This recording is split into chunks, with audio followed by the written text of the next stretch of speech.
In 2016, psychiatrist Dr. Peter Wybrow at UCLA ran an experiment. He put people in an MRI machine and showed them two things. First, a real achievement, solving a difficult puzzle. Second, a fake one, a notification on a screen telling them they'd won. The notification produced more dopamine, not slightly more, dramatically more. The brain lit up like a Christmas tree for a blinking pixel, while the actual achievement barely registered. Wybrow published this in the American Journal of Psychiatry, and the conclusion was simple. Your brain cannot tell the difference between real success and a simulation of success, and it prefers the simulation. That was 8 years ago. Since then, the simulation has become your entire life.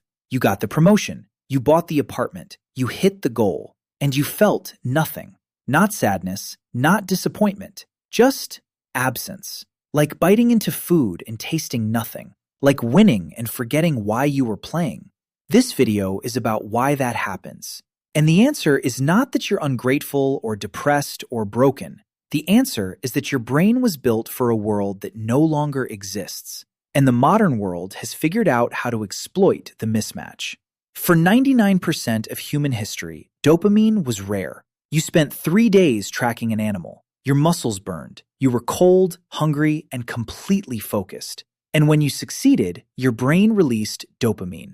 Not as pleasure, as information. It told you, this matters. Keep doing this. The euphoria was the contract your brain signed with the world. Work hard, feel alive. But here's what nobody tells you. That contract had a clause. The reward only worked because the work was hard. The outcome was uncertain, and the waiting was long. Dopamine evolved to make scarcity feel valuable. Take away the scarcity, and you take away the feeling. Today, you get a dopamine hit every 30 seconds. Scroll, like, match, purchase, achievement unlocked. Your brain evolved for a world where rewards were rare. Now they are constant. And your brain adapted the only way it could. It built tolerance. This is the same mechanism as drug addiction. The first time produces a massive response. The 100th time produces almost nothing.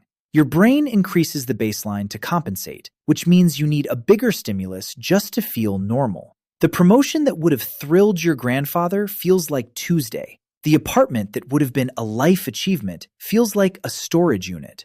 And the goal you spent 5 years chasing feels like checking a box.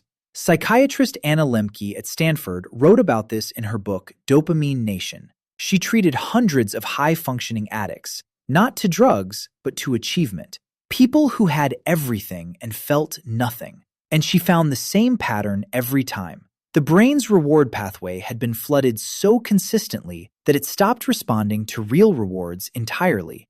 This is called dopamine downregulation. And it means the things that should matter most don't matter at all. But there is a second trap, and this one is worse. Psychologists call it the hedonic treadmill. Your brain does not compare you to your past self. It compares you to what is next. You wanted $50,000 a year. You got it. Your brain immediately reset to 80. You wanted 5,000 followers. You got it. Your brain reset to 50,000. Every time you arrive, the finish line moves. Daniel Kahneman studied this. 450,000 Americans. Income, happiness, life satisfaction. And he found that beyond basic needs, food, shelter, safety, more money does not increase happiness. The line is flat. Your brain simply moves the goalpost. It does not let you win. Your ancestors did not have this problem. Their goals had concrete endings. Hunt, eat, rest. The loop closed. The reward was real because the work was real and the ending was real. Modern goals are infinite. There is always a higher number, a better version, a next level. So you never arrive. You are running as fast as you can on a treadmill that speeds up every time you adapt. In 1968, a scientist named John Calhoun built a paradise for mice. Infinite food, perfect temperature, no predators, no disease. Everything a mouse could ever want. It was called Universe 25. Within months, the mice stopped breeding. The males withdrew into corners and groomed themselves obsessively. The females abandoned their young. Even with every physical need met, the population collapsed. Not from hunger, not from disease, from behavioral sink. Their brains broke down because the environment was too easy. There was no challenge, no purpose, no social role to fill. Calhoun died in 1995. His work was dismissed by some as irrelevant to humans. But here is what he predicted. A society with infinite comfort and no meaning would collapse from the inside. Not through war or famine, through withdrawal, through the slow erosion of the things that make a brain feel alive. Sound familiar? We built the human equivalent of Universe 25. Infinite comfort, infinite entertainment, infinite connection that isn't connection at all. We have 500 friends online and nobody to call at 2 a.m. We replaced deep bonding with digital interaction, and we optimized for quantity of stimulation while destroying the quality of experience. Johann Hari wrote about this in Lost Connections. He traveled the world interviewing scientists, psychologists, and ordinary people. And he found that loneliness triggers the same brain circuits as physical pain. Not metaphorically, literally. The same pathways that fire when you break a bone fire when you feel unseen. Your empty feeling is not a sign that you're broken. It is a sign that you're disconnected.